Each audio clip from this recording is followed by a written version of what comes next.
नमस्कार दोस्तों, OCN network में आपका स्वागत है। मैं हूं ओमकार चौधरी।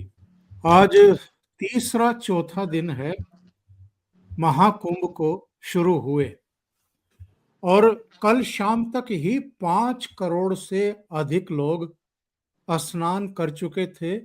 आस्था की गंगा मैया में डुबकी लगा चुके थे। जो आंकड़े आ रहे हैं वो चौंकाने वाले हैं। न केवल जो महाकुंभ में पहुंचने वाले हैं उनके आंकड़े, बल्कि अर्थव्यवस्था के हिसाब से भी उत्तर प्रदेश सरकार को जो फायदा होने वाला है, जो लाभ होने वाला है, ऐसा लगता है ये वखलेश और ये तमाम जितने भी लोग हैं, ये कहीं गस खा के गिर ना पड़े। 2 लाख करोड़ से ज्यादा का रेवेन्यू उत्तर प्रदेश सरकार को मिलना है और जो इसमें बाकी के लोग लगे हुए हैं, टेंट वाले हैं, दूसरे तमाम इंतजाम करने वाले हैं, उनके लिए क्या कितना लाभ ये देकर के जाएगा महाकुंभ, ये अपने आप में चौंकाने वाले तथ्य हैं।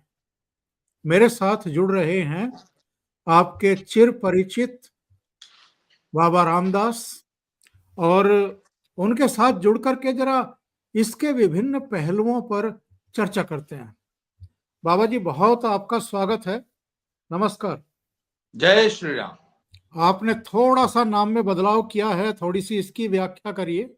वो असल में ये बदलाव मैंने ना ये असल में सर फोन चेंज किया है, तो वो हम लोग चूंकि अघोर पीठ से जुड़े हुए हैं, तो शायद मेरे किसी मित्र ने ये नाम रामदास अघोरी कर दिया है। मुझे तो ये आज आपने दिखाया तब मैंने ध्यान दिया है। तो ये हमारी अघोर पीठ से वो अघोरी नाम जो है जुड़ गया है मेरे साथ। जी जी तो जी, तो साहब, सबसे पहले तो ये बताइए कि ये अखिलेश यादव गंगा में जाकर के डुबकी क्यों लगा रहे हैं हरिद्वार में? और अब से पहले तो ये तमाम तरह की कमियां निकाल रहे थे।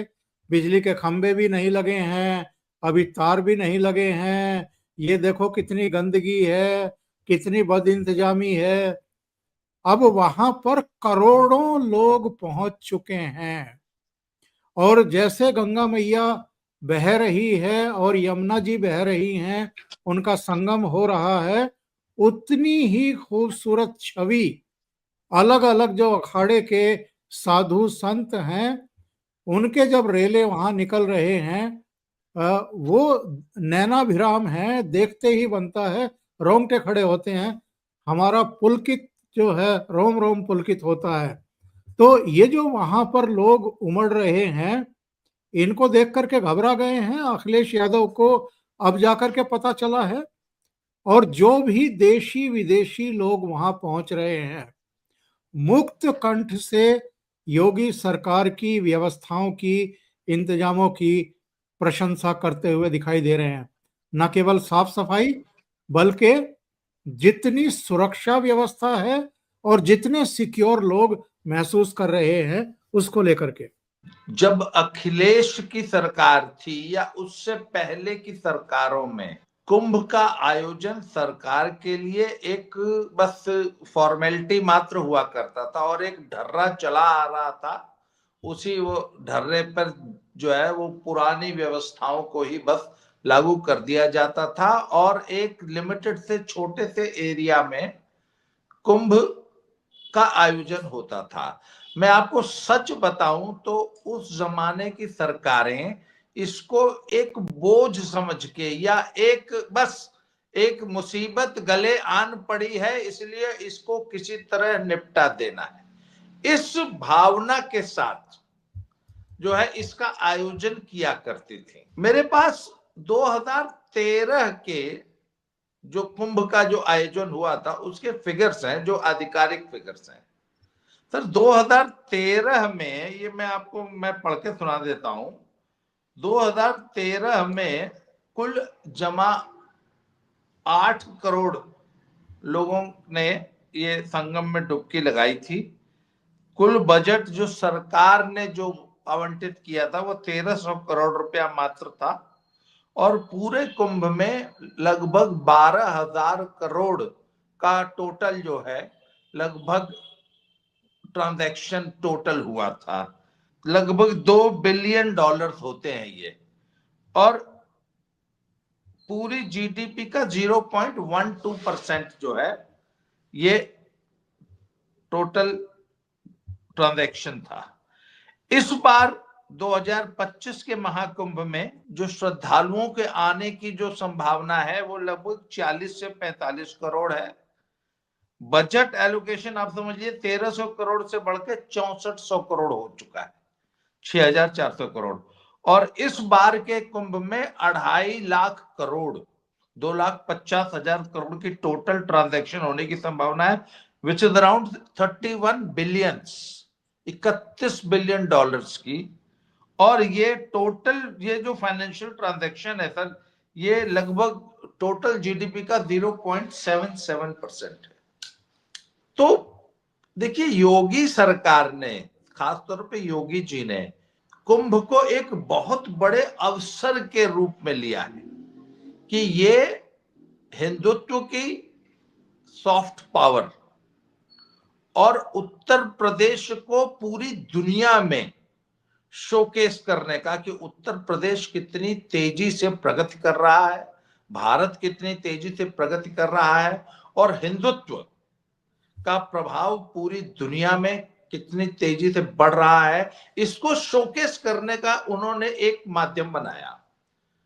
और मैं आपको बताऊं कि जो 2019 वाला जो कुंभ था उसमें मैं उसके आयोजन में जो कुछ लोग, बड़े लोग थे, उनसे मेरी कई चर्चाएं हुई। तो पहली बार उत्तर प्रदेश सरकार ने ये डिसाइड किया कि एक तो हम जिस क्षेत्र में मेला क्षेत्र जो है उसको हम बढ़ा के दुगने से भी ज्यादा करेंगे। ये मैं 2019 की बात कर रहा हूं। आज तो बताया जाता है कि जो 2013 का जो मेला क्षेत्र था उसकी तुलना में लगभग 8 गुना बड़ा हो चुका है मेला क्षेत्र। और पूरे मेला क्षेत्र में गंगा की रेती पर लोहे की चद्दरें बिछा करके उस पे आवागमन को सुगम बनाने के लिए पहले रोड्स बनाई गई, और उन सभी रोड्स के किनारे इसके अलावा पूरे मेला क्षेत्र में जहां भी श्रद्धालुओं के आने, रुकने, आने जाने की, वहां पे लाखों की संख्या में शौचालय बनाए गए। क्योंकि मेला क्षेत्र में जो सबसे बड़ी समस्या आती थी वो आती थी साफ सफाई और शौच मल मूत्र के मैनेजमेंट की। तो जहां पे 45 करोड़ व्यक्ति आ रहे हैं वो वहां पे जगह जगह चाय के स्टॉल लगे हैं, भोजन की व्यवस्था है, सब कुछ है, रुकने सोने की व्यवस्था है। पर सबसे बड़ी समस्या आती थी सर कि वो 45 करोड़ लोग मलमूत्र कहां त्याग करेंगे। इसके लिए उन्होंने कहा कि अगर मेला क्षेत्र में आपको सफाई रखनी है तो सबसे पहले शौचालय की व्यवस्था कीजिए। आजम खान के टाइम में शौचालय के नाम पे वो पोर्टेबल शौचालय रख दिए जाते थे, और हर एक शौचालय के नीचे एक छोटा सा गड्ढा मैनुअल बना दिया जाता था।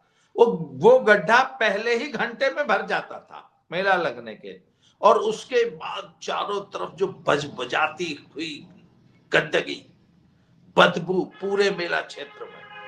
तो योगी जी ने सबसे पहले सर क्या किया कि नहीं, पूरे मेला क्षेत्र में जहां भी शौचालय इत्यादि बनेगा पूरे वहां पे पूरी सीवर लाइन बिछाएगी।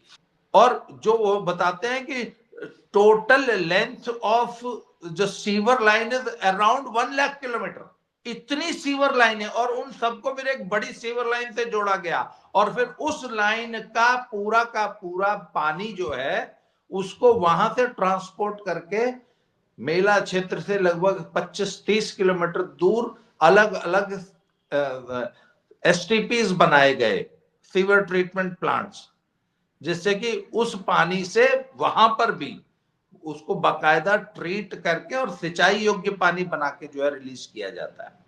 इससे क्या हुआ सर कि पूरे मेला क्षेत्र में साफ सफाई की बहुत अति उत्तम व्यवस्था हो गई। उसके बाद 45 करोड़ श्रद्धालुओं के लिए वहां पे समाज सेवी संस्थाओं के बहुत सारे लंगर इत्यादि चलते हैं, पर बहुत सारे लोग वहां पे दुकानें भी सजती हैं। सर आपको मालूम है आज की तारीख में प्रयागराज में वैसे चाय 12 रुपए की है शहर में, पर मेले में, मेला क्षेत्र में 10 रुपए की चाय बिक रही है।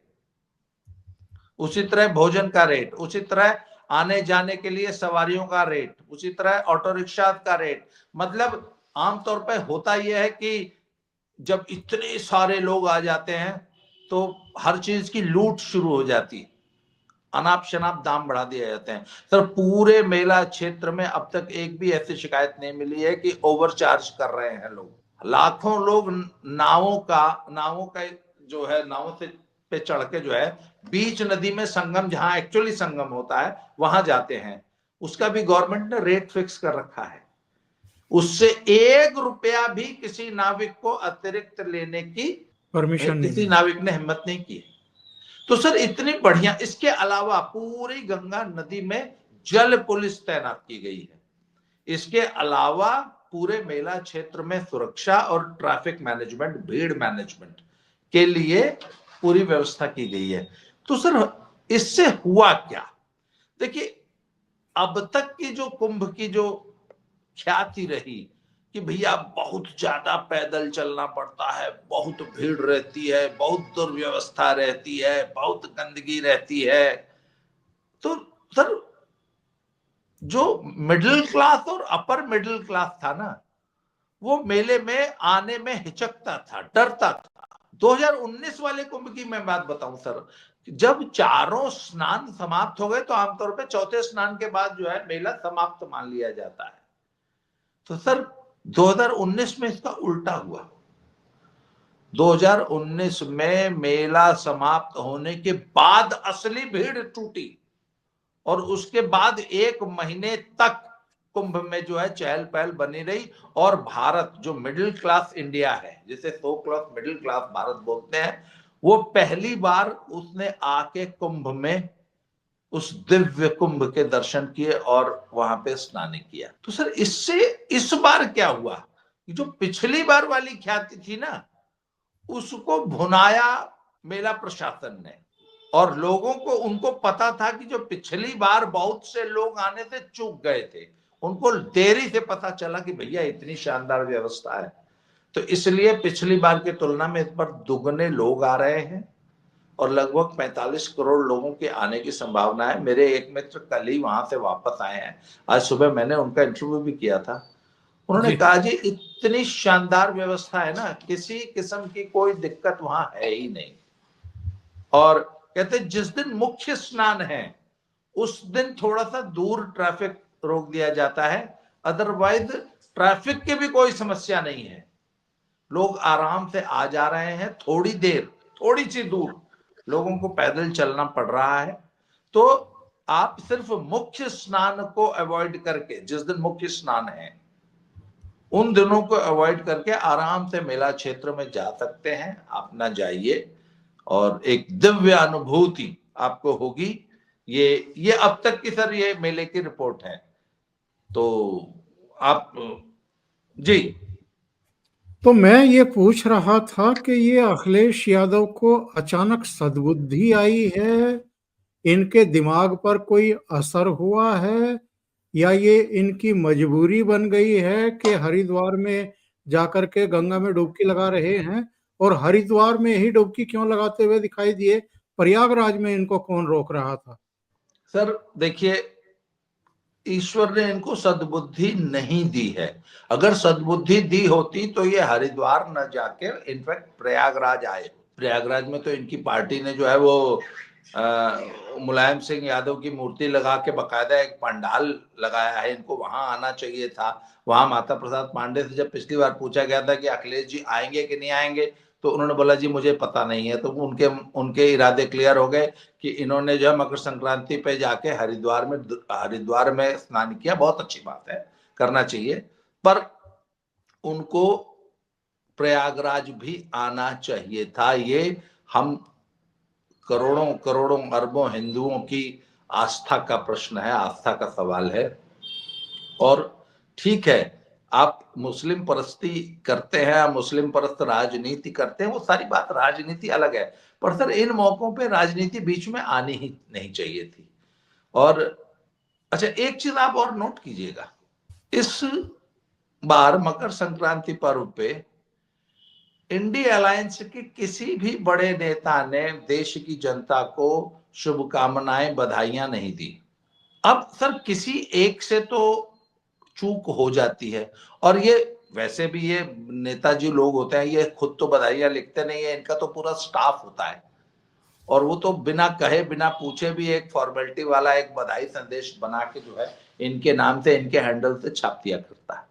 पर इस बार एक भी नेता ने मकर संक्रांति पर्व की शुभकामनाएं हिंदू समाज को, हम सनातनियों को नहीं दी। इसका क्या मतलब निकाला जाए?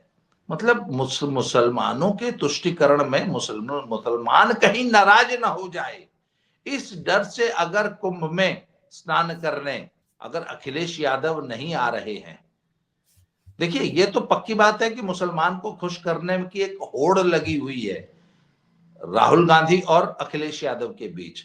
अखिलेश बिल्कुल। यादव अभी फिलहाल मुसलमानों के बड़े चहेते अब तक रहे हैं, परंतु राहुल गांधी पूरी ताकत लगा रहे हैं मुसलमानों को।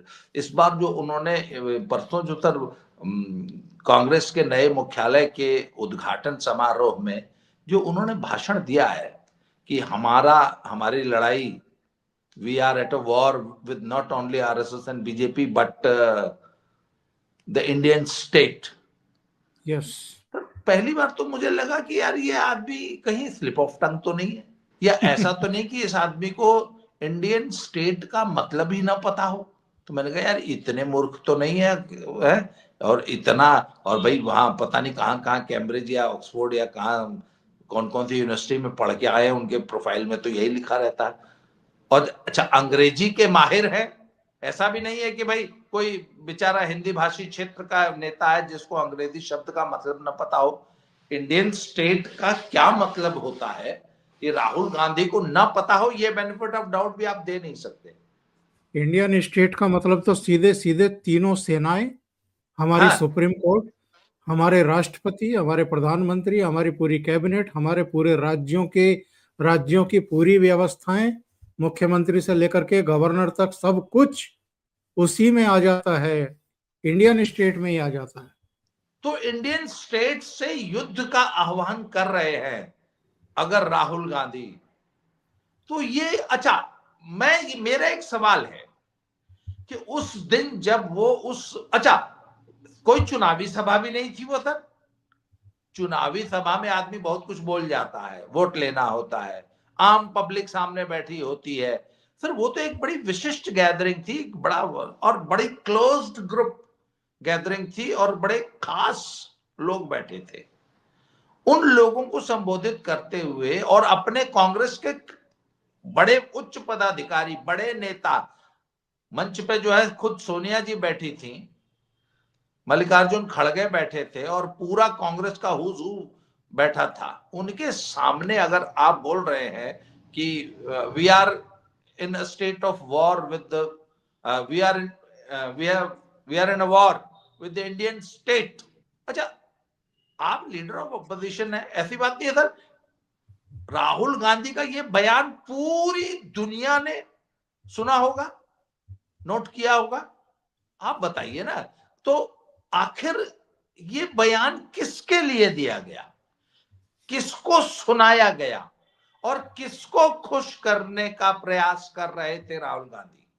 सर मुझे आज तक याद नहीं आता कि बड़े से बड़ा नक्सली, बड़े से बड़ा आतंकवादी गुट भी इतनी जल्दी, मैंने आज तक सुना नहीं है कि किसी ने भारत देश के खिलाफ या स्टेट के खिलाफ किसी नक्सली गुट ने या किसी आतंकी गुट ने युद्ध की घोषणा की हो।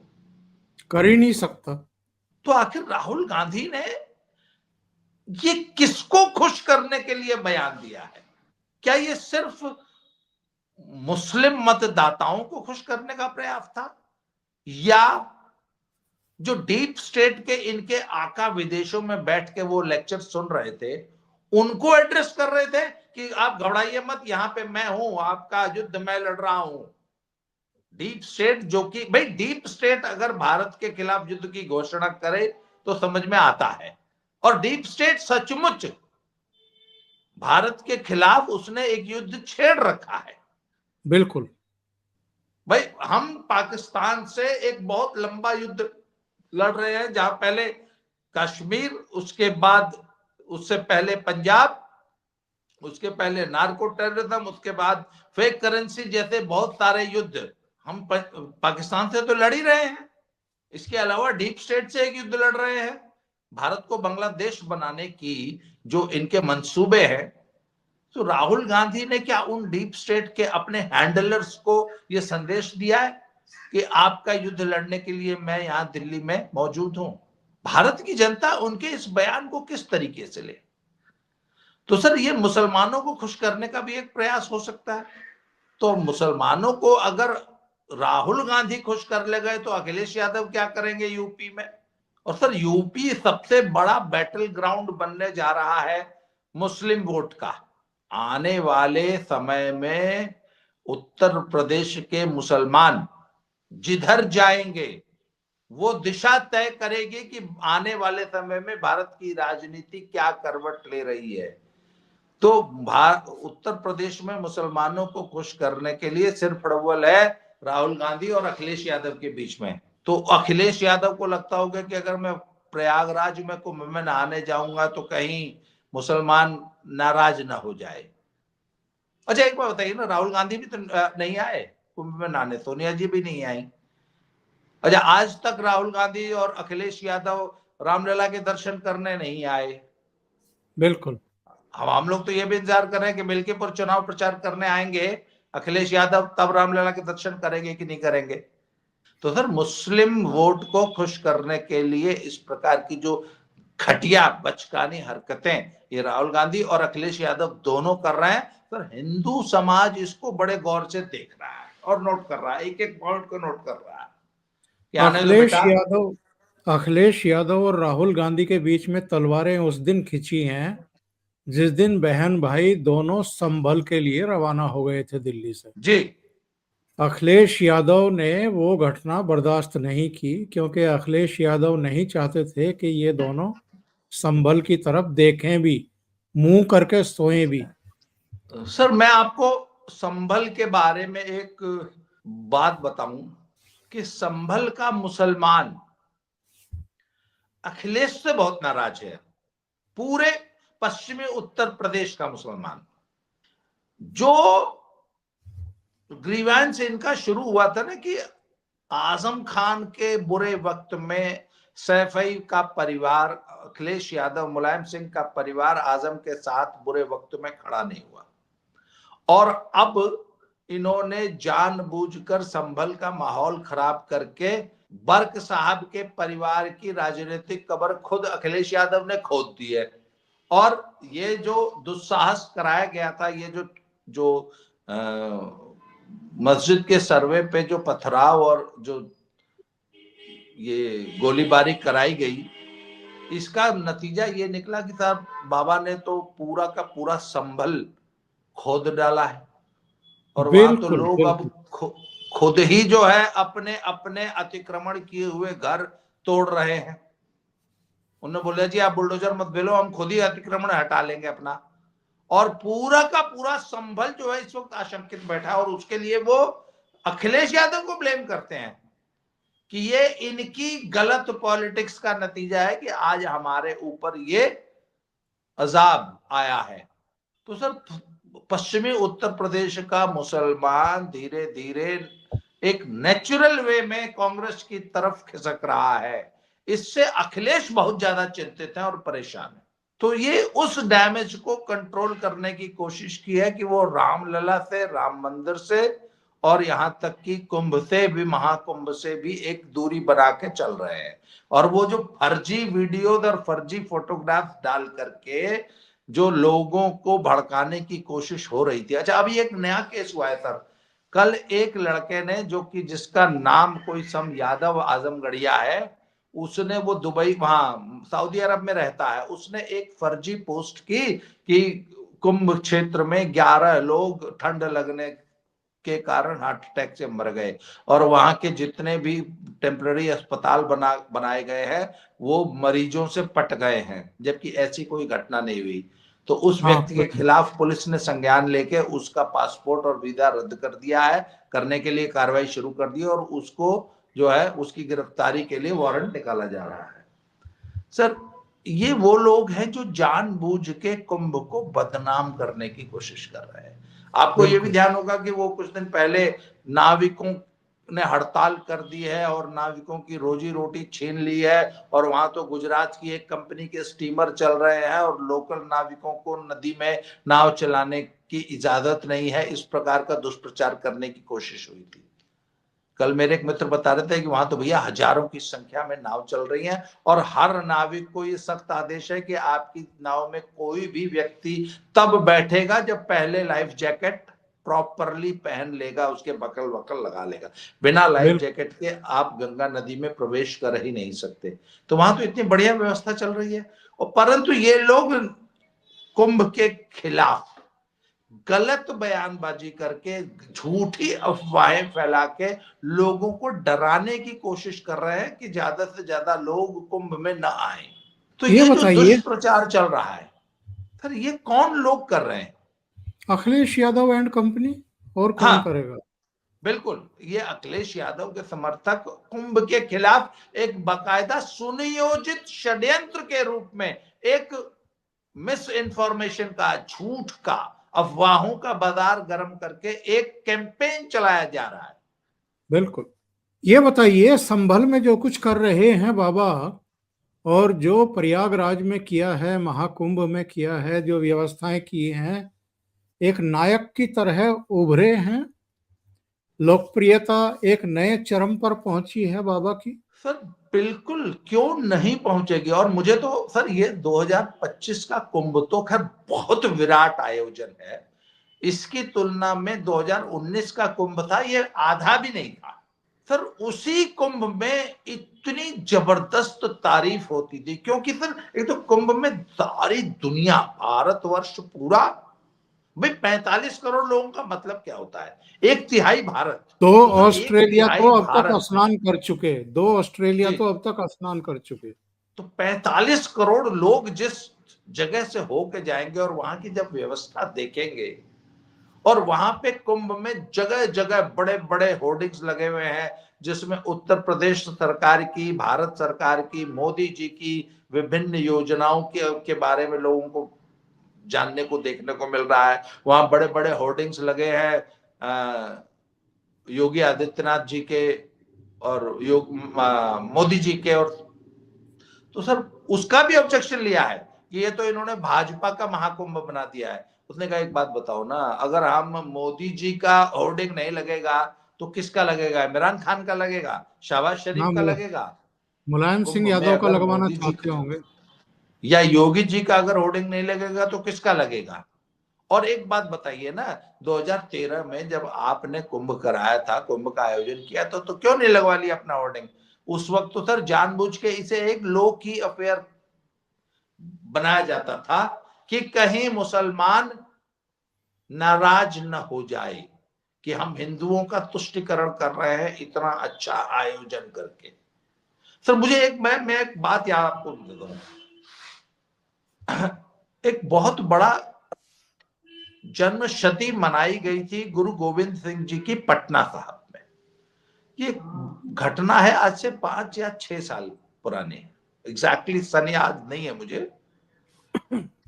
तो सर पंजाब से लाखों लोग पटना साहब गए, और पटना साहब में नीतीश बाबू की सरकार थी, और इतना गजब की व्यवस्था थी, और इतना भव्य स्वागत हुआ था संगत का, और लाखों लोग गए थे सर पंजाब से पटना। और वो जब वापस आए, मुझे वो दिन आज भी नहीं भूलता है सर, इतने अभिभूत थे लोग कि हमारा इतना स्वागत हुआ, और पूरा बिहार हमारे स्वागत में वहां पलक पावड़े बिछा के तैयार था। और मतलब इतना प्रेम और इतनी आत्मीयता से बिहार ने हम लोगों का स्वागत किया।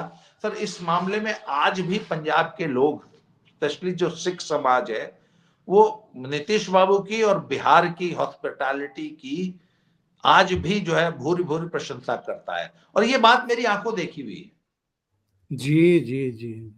तो सर बात ये है ना कि जब आप इतने बढ़िया तरीके से आयोजन करते हैं और जब नेता खुद इसकी जिम्मेवारी लेता है कि नहीं, इस आयोजन को मैं खुद सुपरवाइज कर रहा हूं।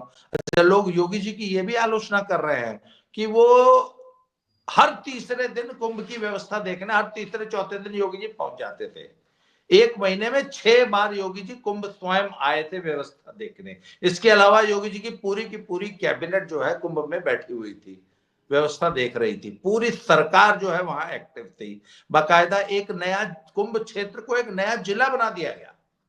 22 जनवरी 2024 को जब प्राण प्रतिष्ठा हुई थी भगवान राम की प्रतिमा जी की, तब तक योगी आदित्यनाथ मंदिर निर्माण के दौरान 73 यात्राएं कर चुके थे अयोध्या की। जी तो ये एक ऐसे मुख्यमंत्री हैं जो मिशन मोड में रहते हैं, आयोजनों को लेकर के, निर्माण को लेकर के, और जो जिम्मेदारियां हैं उनको पूर्ण करने के लिए। आप बिल्कुल सही कह रहे हैं। तो सर जब आप, अच्छा, उनका ये कहना है, मुझे याद है, मुझे नीतीश बाबू का वो बयान याद है कि यदि पंजाब से लाखों श्रद्धालु पटना की पावन भूमि पे पटना साहिब गुरुद्वारे में आ रहे हैं तो ये बिहार के लिए बड़े गौरव का विषय है, और हमें बहुत प्रसन्नता हुई जब इतनी बड़ी संगत आई हमारे यहाँ और हमको उनकी सेवा का अवसर मिला। कहते it's an honour for us. Sir Yogi ji का यही कहना है कि पूरी दुनिया से और पूरे भारत से लोग कुंभ की इस पावन नगरी में, पावन धरा पर, इस गंगा जी के किनारे यदि पूरा भारत उमड़ रहा है तो ये मेरा बहुत बड़ा सौभाग्य का है। बोले मैं होता कौन हूं, मुझे तो ईश्वर ने सिर्फ एक निमित्त बनाया है। सर मेरा सवाल है कि अखिलेश जी, आपको भी तो निमित्त बनाया था। आप स्वयं उस आयोजन समिति के अध्यक्ष बनते, आपने तो आजम खान को उसका अध्यक्ष बना दिया। बिल्कुल। उसी दिन भारत के लोगों को, हिंदुओं को आपकी मंशा पता लग गई थी कि आप हमारे इस धरती के सबसे विराट आयोजन, कुंभ जो है इस धरती का हमेशा से द लार्जेस्ट कॉन्ग्रेगेशन रहा है सर, सबसे बड़ी ह्यूमन गैदरिंग, उसके प्रति आप कितने सीरियस हैं, कितने संजीदा है, कितने सेंसिटिव है, ये इसी बात से पता लग गया था जब आपने आजम खान जैसे एक मलिच्छ को, जो कि भारत माता को डायन बोलता है, उसको आपने उस मेले की जो है आयोजन समिति का अध्यक्ष बना दिया था। और रेलवे स्टेशन की भगदड़ में मरवाई दिए उसने। हाँ इसके इसके अलावा आप ये देखो ना, 1954 में जब जवाहरलाल नेहरू प्रधानमंत्री थे तो वो पहुंच गए थे, कुंभ के दौरान पहुंच गए थे, और वहां ऐसी भगदड़ मची, सैकड़ों हजारों लोग मारे गए। उस घटना को छिपाने के लिए कह दिया गया कि कुछ भिखारी मरे हैं। तो इन लोगों का रवैया कुल मिलाकर के ऐसा ही रहा है सनातन धर्मियों के लिए। और जो हमारे गौरवशाली ये परंपराएं हैं, जो हमारे रीति रिवाज हैं, जो त्योहार हैं, जो आस्था के पर्व हैं, इनके प्रति इनका रवैया ऐसा ही रहा है। बिल्कुल सर। और हम तो कहते हैं ना कि अरे भैया, तुम्हारे पास था मौका, तुम बन जाते हीरो, तुम भी कुंभ के अत्यधिक सफल आयोजन से वोट बना लेते, हिंदुओं के मसीहा बन जाते, क्यों नहीं बन गए? तब तो आपने जो है एक काम चलाऊ सा आयोजन करके दुनिया को मरवा दिया, और इतनी गंभीर वहां पे मतलब अव्यवस्था थी कि लोग आज भी याद करते हैं उस अव्यवस्था को। और आज जब वहां से लोग आ रहे हैं तो क्या मतलब प्रशंसा के शब्द सर उनके खत्म नहीं हो रहे।